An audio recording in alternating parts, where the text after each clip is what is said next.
Hi ATM community, it's Betty. I'm back with my new video series, Case Updates. This is the second video in this series. Today I'm going to be covering or updating 3 videos from my other series. Today we're going to talk about Wesley Daley Morgan, Peter Martin, and Dave McKenna.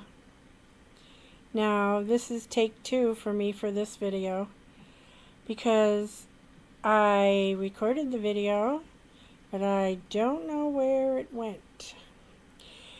And maybe that's an okay thing because my dog was barking at the people next door who were out standing in their driveway, which they have every right to do, doing something, and the dog didn't like it, so she was barking throughout most of the video. So this might be better anyway, I guess. So here we go. We're going to take off. We're going to talk first of all about missing person. You may hear her panting. It is so hot here, and my air conditioning's down, so you may hear her panting. She's on the other end of the couch from me. But we're going to talk about 2-year-old Wesley Daley Morgan, who disappeared in 2001 from his front porch. So this update comes from yahoo.com, out of WVLA from Baton Rouge. Kemonte Avery is the author. It was published this year on Thursday, April 3rd of 2025. And it's entitled, Deputies Still Investigating Disappearance of Wesley Daley Morgan, $10,000 Reward Available. This is again out of Baton Rouge, Louisiana. The East Feliciana Parish Sheriff's Office is still investigating the disappearance of Wesley Daley Morgan 23 years after he was reported missing. The sheriff's office said that Morgan was reported missing by his mother, Ruby Harvard, from their home in East Feliciana Parish on May 15, 2001. He was only 2 years old at the time of his disappearance. The FBI, Louisiana State Police, and the LSP Crime Lab later joined the investigation. The initial report from 2001 stated that Morgan was playing on the porch of their Clinton home when his mother came back outside just minutes after going inside. He was gone. Morgan's Aunt Mary DeFore still remembers the day she got a phone call at work notifying her that a little boy was missing, having no idea at the time that it was her nephew. Just wondering what could happen to him, and just pray to God wherever he was still safe, DeFore recalled. According to Sheriff Jeff Travis, Morgan's mother, Harvard, has not been cleared of suspicion of involvement in her son's disappearance. She is the person who reported him missing and assumed to be the last person to know his whereabouts. She will not talk with investigators on the advice of her attorney, which is her right, EFPSO said Wednesday in a press release. Ruby Harvard has spoken with investigators many times over the years, including sitting down with the FBI many times over a week's span, said Rhonda Covington, the public defender for East Feliciana Parish and Harvard's attorney. I have never stopped her from speaking with authorities. She simply needs to have an attorney present. The current sheriff has not asked Ruby for an interview. Covington believes a possible kidnapper could have been someone who had harmed Harvard in the past. Since Morgan's disappearance, she said the community seemingly placed blame on Harvard. They determined, oh well, she sold him, Covington said, adding that it's difficult to get past that narrative. Covington said law enforcement agencies have attempted to coerce a confession from Harvard. Harvard has not been charged in the case, nor has anyone else. I don't care if you give me a free pass, it didn't happen, and I'm not going to admit to something that didn't happen, Covington said on behalf of Harvard. DeFore said she just wants answers. Someone knows something, and if they have any heart, any decency, they should come forward, DeFore said. Investigators follow leads as they become available. A $10,000 reward is available for information leading to Morgan's recovery. EFPSO asks that anyone with information contact any of the investigating case agencies in this case. In the description box below will be the contact information.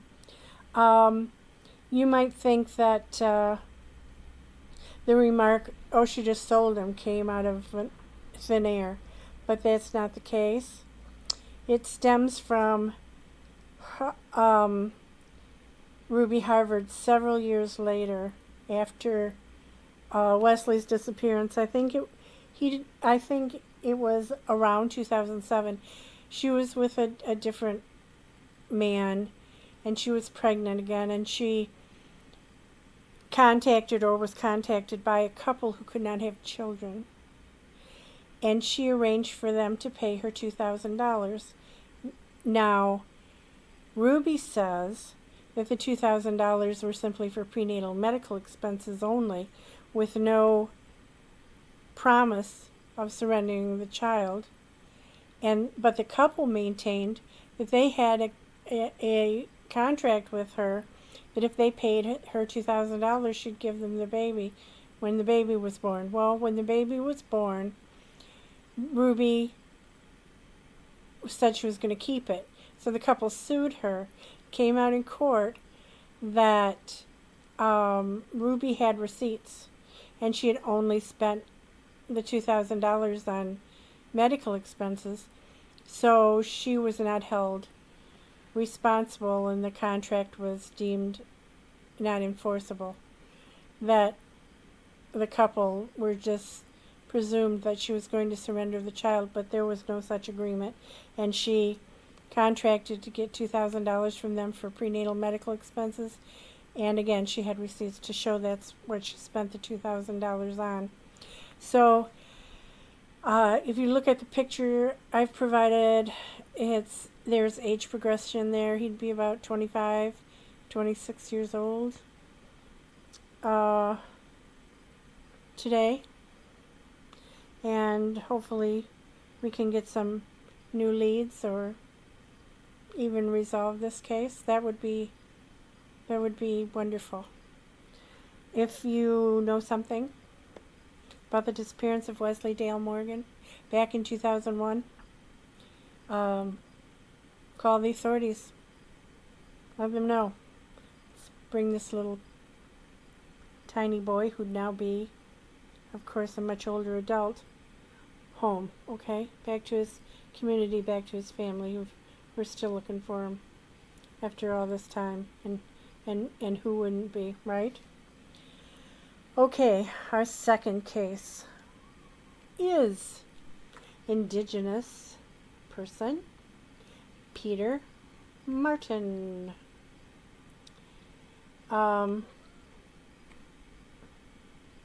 He hasn't been missing nearly as long, of course, as Wesley Daley Morgan. So here's the kind of the latest update. It's from March of this year, and it's by William Lean of WDIO, which is an ABC affiliate out of Minnesota.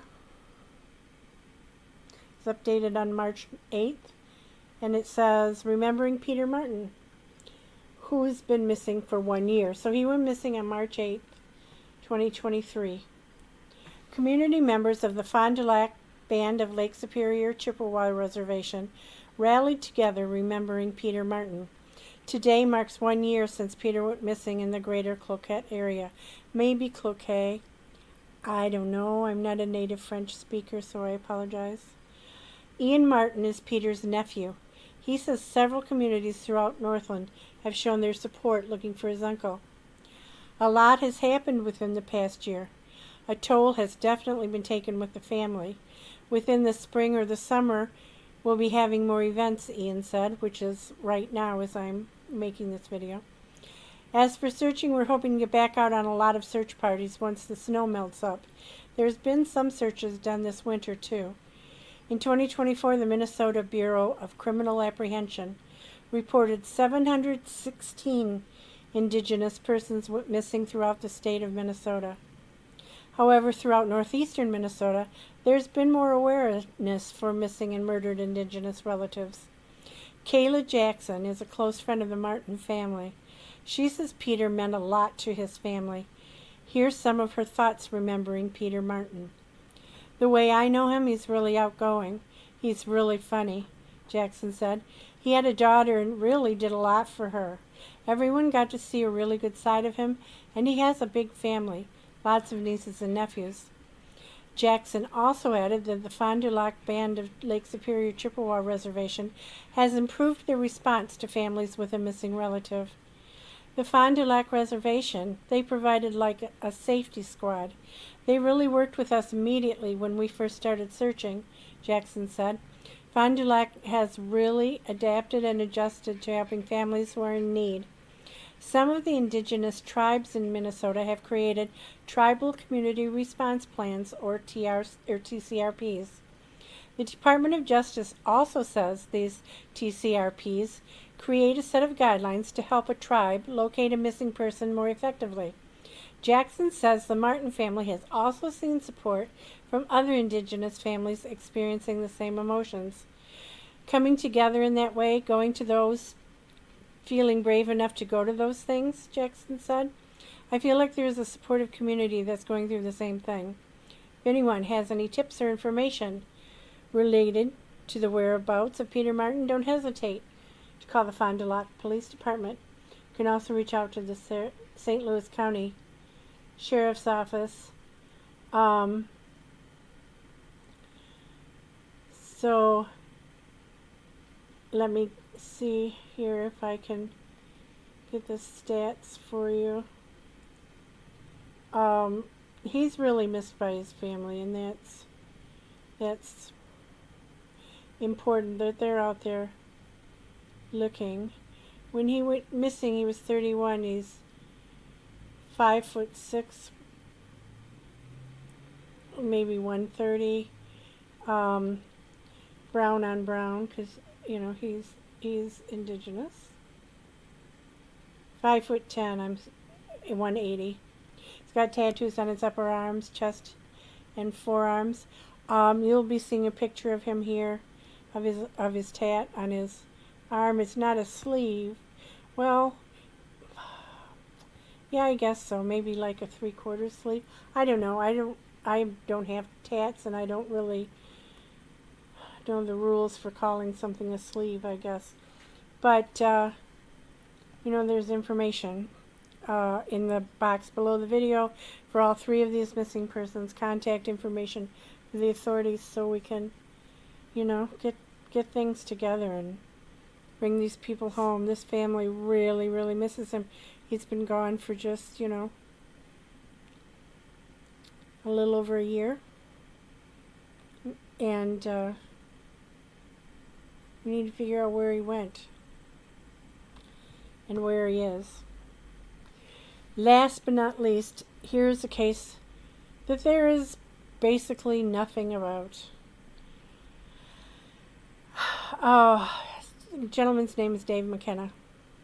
He's been missing since 1993. He was not a young man when he went missing. He was in his late 50s. He's now in his 70s, if he's alive. But there's nothing on him. There was nothing on him when I researched him the first time for my full-length video. By the way, if you want to know more about these cases, watch all 3 videos, or any one of the 3 videos on my channel, Among the Missing. Anyway, there was nothing then, there's nothing now. What is going on here? Those cases make me mad. It's like, disappeared, no one cares. Well, people, I care. I care. And even though there's not anything out there on him, basically, I'm here. And I'm covering it. Again, the gentleman's name, Dave McKenna. He's from my State by State Missing series. He's from Alaska. So let's take look, sort of. Went missing on July 28th from Willow, Alaska, and that would be July 28th, 1993. His four-wheeler and trailer were found abandoned at 4 Mile Road in Willow, Alaska, back in 1993. He was 48 at the time. He is a white male, about 72 inches in height, about 6 foot, 6'1". In height, 235, brown hair, brown eyes. When he went, he's currently about 79. And he was wearing like a blue flannel shirt and blue pants when he went missing. But then it says that the last time he was seen, he didn't have his shirt on anymore. So I don't know. I think it's my impression he was seen earlier in the day with a complete outfit on, but then the last time he was seen, maybe along 4 Mile Road or in town before he, shortly before he disappeared or whatever. I don't know where that last sighting technically took place. He didn't have the shirt on anymore, but he may still have had it with him, or he may have put it on again later, right before he disappeared, so he was wearing it when he vanished. But anyway, that's all we know about him. He needs to be brought home. He must have a family somewhere. Well, possibly siblings, parents, and so on are deceased now, because it's been a couple of decades, but still. Come on, nieces, nephews, children, authorities, anyone? Are you out there? Are you listening? Hello? That's how the cases where there's nothing anywhere about them, no updates, nothing. It leaves me so sad and so frustrated. So come on. If you know something about Dave McKenna, anything that, whether you think it'll help bring him home or not, call the authorities. Let them know what you know. Even if you have a theory, for God's sake, share it with somebody who can, do something about it. Theory may be right, may be wrong, but it doesn't hurt to ask. It doesn't hurt to share. It doesn't hurt to put it out there. Maybe you inadvertently know something and you don't think it's important. It could be the key to bringing this man home. Okay, well, I'll get off my soapbox now. Quit preaching to you. Thank you very much for watching. Thanks, as always, ATM community, for sharing. Share these videos. Put them out there. Get these names in front of some folks. As always, please give me a thumbs up, like, and subscribe. If you have a comment, whether you agree with me, disagree with me, just want to say something, please leave a respectful comment in the comment section below. I enjoy hearing from you very much. And I hope you're enjoying this series. This is only the second video, but I'm enjoying making it. Very interesting to catch up with these folks and see what's going on out there as far as their cases are concerned. Thanks very much for joining me. And I post on Tuesdays, Thursdays, and Saturdays, so come back by next week for some more case update videos. Take good care now. Till next time, bye-bye.